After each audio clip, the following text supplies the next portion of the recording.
My wife handed me a positive pregnancy test. It's not yours, but you'll raise it. I smiled and replied, congratulations. Then I showed her the video of her confession and the vasectomy report I got 6 months ago.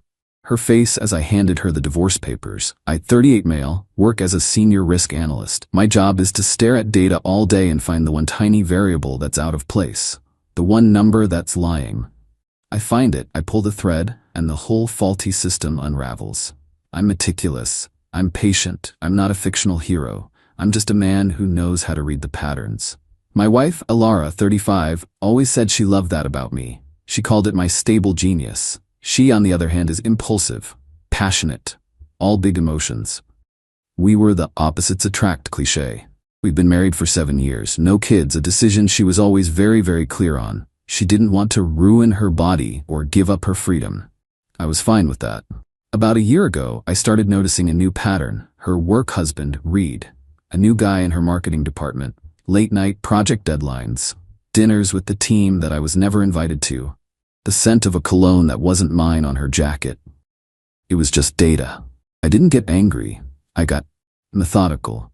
6 months ago, I did something. I told Alara I was considering a vasectomy, just to be extra safe, since we were so sure about no kids. She was thrilled. Yes, darling. Perfect. Take control. So I went and had the procedure. I just never told her when the appointment was, or that I'd already gone and been cleared. I let her believe it was just a future plan. I also installed a small voice-activated audio recorder in her car. Our state is a one-party consent state. I am that one party. For 6 months, I've just been gathering data, listening to her calls with her best friend, Alyssa, listening to her and Reed, waiting. I knew it was coming. I just didn't know how. Then, last night, it happened. She walked into my study. I was reviewing a file. She didn't look nervous. She looked smug, triumphant.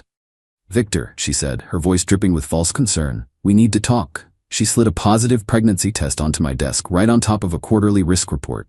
I looked at it. I looked at her. I played my part. Wow, I said. That's unexpected. Isn't it? She said, her smile widening. We're pregnant. I leaned back. Alara, we haven't been intimate in almost 3 months. I've been busy with work. Her smile didn't falter. She was ready for this. I know, honey, she said, leaning on the desk.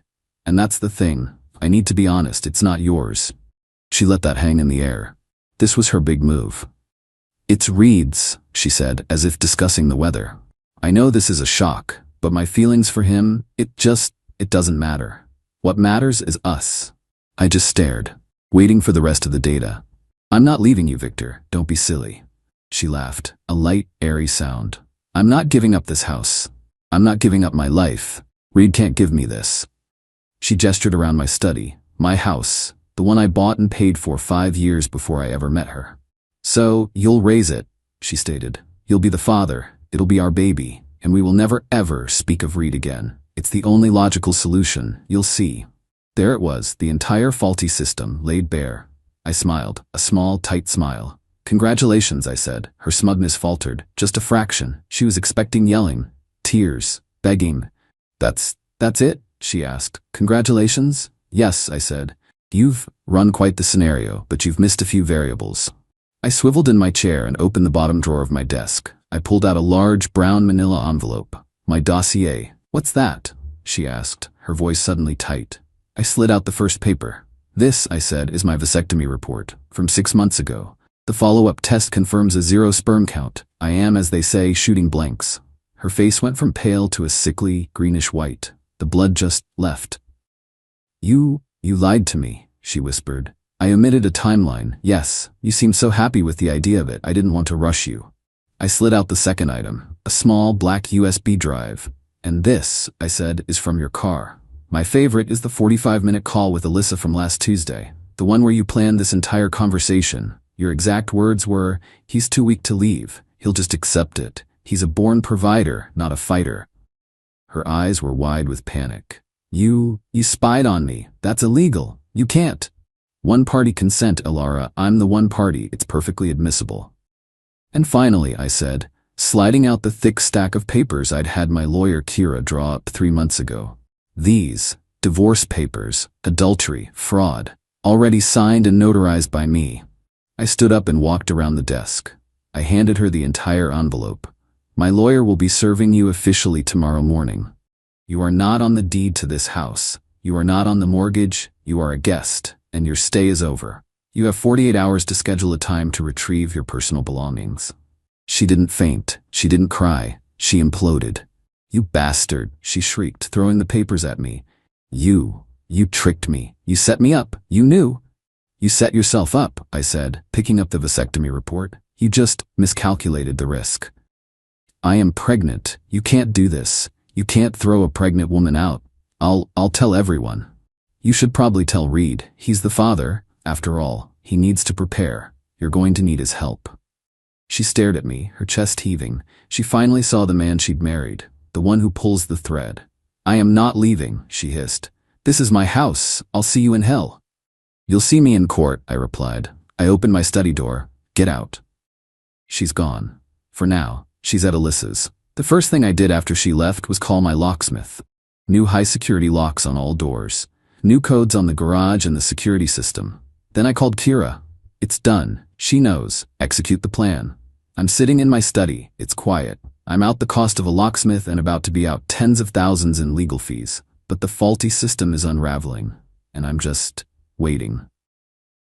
Update 1. It's been 2 weeks. The shock and awe phase from Alara has morphed into a full-blown entitlement offensive.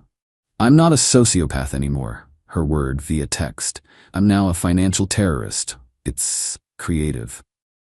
First, the legal salvo. Kira, my lawyer, is a shark who wears pearls. She had Alara officially served at 8 a.m. the next morning as promised. Alara responded by hiring the sleaziest, most billboard-famous divorce lawyer in the area, a guy named Mr. Finch. Finch's first letter was a masterpiece of legal fiction. It demanded immediate exclusive use of the marital home, my premarital solely owned house, an emergency spousal support payment of $15,000 per month, that I pay his $20,000 retainer, that all illegal surveillance, the legal audio from my car, be destroyed, and that I pay $100,000 in punitive damages for emotional distress. Kira's response was, in her words, a polite get stuffed. She attached the deed, title, and mortgage origination documents for my house, all dated 5 years before the marriage. Miss is a tenant at will who has been given notice. She attached my vasectomy report. She attached a notarized transcript of the audio, highlighting the part where Alara and Alyssa planned to defraud me by committing paternity fraud. She informed Mr. Finch that our state is one-party consent, and his client's emotional distress was a consequence of her own conspiracy. She counteroffered. Alara gets nothing but her personal belongings, and she has 24 hours to schedule a civil standby. This, apparently, was not the answer Alara wanted. The dirty tricks and the police. This is where it gets predictable, but still so aggravating. Last Friday night, 10 p.m., pounding on my front door. Not a polite knock, a bam bam bam. I checked my new security camera feed. It was Alara, her friend Alyssa, and her father Barnaby. Barnaby is a big, red-faced man who sells HVAC systems and thinks he's a street brawler. I spoke through the doorbell camera. This is a private residence. Please leave. Victor, you son of a... Barnaby yelled, his face purple. You open this door right now. You can't just throw my daughter out. I'm not, I said calmly. I'm divorcing her. This is my house. She's welcome to schedule a retrieval of her things through her lawyer. She is pregnant. This was Alyssa, shrieking from the lawn. You're throwing a pregnant woman onto the street. What kind of monster are you? The kind who won't be paying for his wife's affair with Reed, I said. She's pregnant with his child. She can go live with him. There was a pause. A beautiful, confused pause. Alara, he's lying. He's abusive. He's holding my things hostage. Barnaby started kicking the door. I'm going to break it down, Victor. I'll break your jaw. I'm calling the police, I said. You are on camera attempting to break and enter and making threats of violence. I called 911. The police arrived in 5 minutes. Alara, of course, burst into tears the second she saw them. The woman as victim switch was flipped. Officers, thank God, she wailed. My husband, he's having some kind of breakdown. He locked me out. I'm pregnant. He's not stable. He stole all my things. 2 officers, one older, one younger. The older one, Officer Diaz, looked bone-tired. "Sir," he said to me through the still-closed door, "we have a report of a domestic dispute, an illegal eviction. You need to open the door." "Good evening, officers," I said, opening the door just a crack with the chain still on. "There is no dispute. This is my home, purchased in 2015. I held up my phone, showing them the deed's front page, clearly in my name. My wife and I are separating due to her infidelity. She has already retained counsel, a Mr. Finch. My lawyer is Kira, last name. This is a civil matter. Her father, Mr. Barnaby, last name there, has just attempted to kick in my door and threatened me with violence. You can check my camera footage." Officer Diaz just sighed. He looked at Barnaby, then at Alara. "Ma'am," he said, "is your name on the deed to this house?" "Well, no, but it's our house. We've been married for 7 years. My things are in there. My clothes, my family heirlooms. He's holding them." "Sir, you have to let her retrieve her property," the younger officer said. "I am more than willing to, officer," I said. "My lawyer has offered a formal civil standby. They refused it. I am not letting 3 people, one of whom has threatened me, into my home at 10 p.m. They can schedule it for tomorrow with a police escort. That is the legal and safe way to do this." Officer Diaz nodded. "Ma'am, he's right. This is a civil matter. We cannot force entry. You need to call your lawyer and schedule a time to get your property. And Mr. Barnaby," he said, turning to her father, "you threaten him again or kick that door and I'll take you in for attempted trespass. Go home. All of you." The look of pure, unadulterated rage on Alara's face was illuminating. This was not how her plan was supposed to go. She was supposed to be the victim. I was supposed to be the villain. The cops were supposed to fix it for her. She's now escalated. Finch filed an emergency motion this morning. He's claiming I'm unstable and destroying her priceless personal property and irreplaceable family heirlooms. This is a lie, a complete fabrication. She's trying to get a judge to grant her access. The hearing is set for next week. I'm looking forward to it, because I know exactly what heirloom she's talking about. And I have a file for that too. Owen Reed, the father? Alara's been calling him non-stop. I know because she's been, mistakenly, leaving me 2-minute-long pocket dial voicemails of her screaming at him. "You have to help me, Reed. He's kicking me out." "What do you mean? It's your problem. You're the father. Don't you dare hang up on me." It seems Reed was just a fun coworker, not a provider. The data's all coming in. Final update. It's been 3 weeks. The divorce is not finalized, but the war is effectively over. I won. But winning in this context is just surviving with your assets mostly intact. The hearing. We all gathered in a sterile, beige-colored family court hearing room. Me, Kira, Alara, Mr. Finch. Alara was wearing a drab gray dress, clearly trying to look downtrodden and pregnant. It wasn't working, she just looked sour. Finch started. He was slick. "Your Honor, we are here on an emergency basis. My client, Miss That, Alara's last name, a pregnant woman, has been unlawfully evicted by her unstable husband."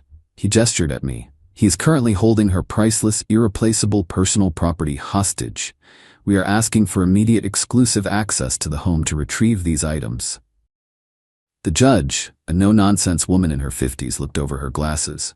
"Unstable? On what grounds?" He has been spying on her, Your Honor. He's paranoid, and he's threatened to destroy her things." Alara put in, her voice cracking perfectly.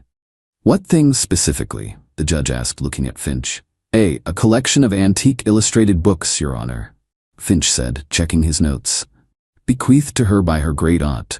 They are of immense sentimental and financial value." I almost smiled. Kira stood up. "Your Honor, this is a complete fabrication. My client, Mr. Victor's last name, is a medical historian and a known collector of antique medical texts. The collection Mr. Finch is referring to belongs to my client. We have the itemized insurance appraisals, purchase receipts, and auction records right here, all in his name, all predating the marriage by at least a decade." Kira, my shark, slid a new dossier across the table. Dossier Part 2. The judge started flipping through it. Mr. Finch's face went blank. "In fact, Your Honor," Kira continued, "it is my client who is the victim of theft. While Miss Alara's last name was packing to leave, the day before her pregnancy confrontation, she was recorded on my client's internal study camera." Alara's head snapped up. "After discovering the external audio, my client took steps to protect his actual valuables. This camera footage shows Miss Alara's name entering my client's safe, the code to which she apparently stole, and removing a 19th century surgical kit, an actual family heirloom belonging to my client's great-great-grandfather. Kira's voice was cold. We also have this. She slid over a single piece of paper, a pawnshop receipt, from 2 days after Alara left my house. She sold his great-great-grandfather's heirloom, Your Honor, for $800, to pay, we assume, for Mr. Finch's retainer. The silence in the courtroom was absolute. Mr. Finch looked at Alara. He was livid. He'd been lied to. Alara was literally shaking, her face bright red. He owed me. He lied to me. The judge took off her glasses. Miss Alara's last name, are you telling me you filed a false motion, lied about these heirlooms, and are now admitting to stealing and selling your husband's property while pregnant with another man's child? Is that the gist of this? This hearing is over, the judge said, her voice like steel. Motion for emergency access is denied. Mr. Victor's last name's motion for exclusive use of his separate property is granted. A civil standby will be scheduled, with a court-appointed marshal present. And Miss Alara's last name, I strongly suggest you return that $800 or you will be facing a criminal theft charge. We are done here. The civil standby. It happened 2 days later. Alara showed up. No parents, no Alyssa. Just her and a U-Haul van driven by a guy she clearly hired off an app. The marshal stood by the door. I stood in my entryway. She was all business, furiously packing her 300 pairs of shoes and 80 designer bags into boxes. She was visibly pregnant now. She looked tired and angry. She didn't speak to me until the very end. She was taping up a box of bathroom supplies. You could have just accepted it, Victor, she muttered, not looking at me. We could have been happy. It could have been easy. No, I said, leaning against the doorframe. You could have been comfortable. I would have been a prisoner. So what? She snapped, finally looking at me. You're a provider. You're stable. That's your job. You had to go and ruin it. You couldn't even be a man and raise another man's kid for me. The entitlement. It was terminal. Where's Reed? I asked. Her face crumpled. He moved. Transferred to the West Coast office. He blocked me. He said I was too much drama. The natural, predictable consequence. The AP was a coward, not a provider. That's a shame, I said. The marshal says your time is up.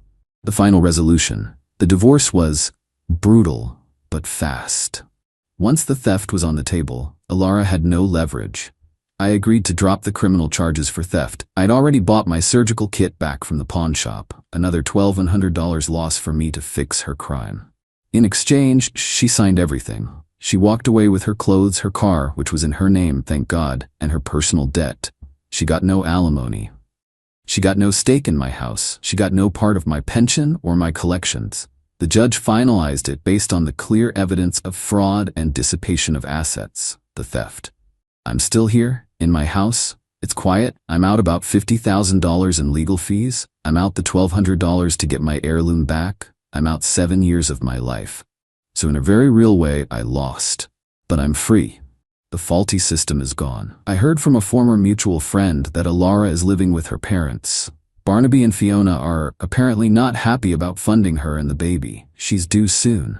I'm just done. I'm not celebrating. I'm not going on a trip. I'm sitting in my study, looking at my 19th century surgical kit back on its shelf, and I'm just analyzing the data. The pattern is clear, and I'm glad I pulled the thread.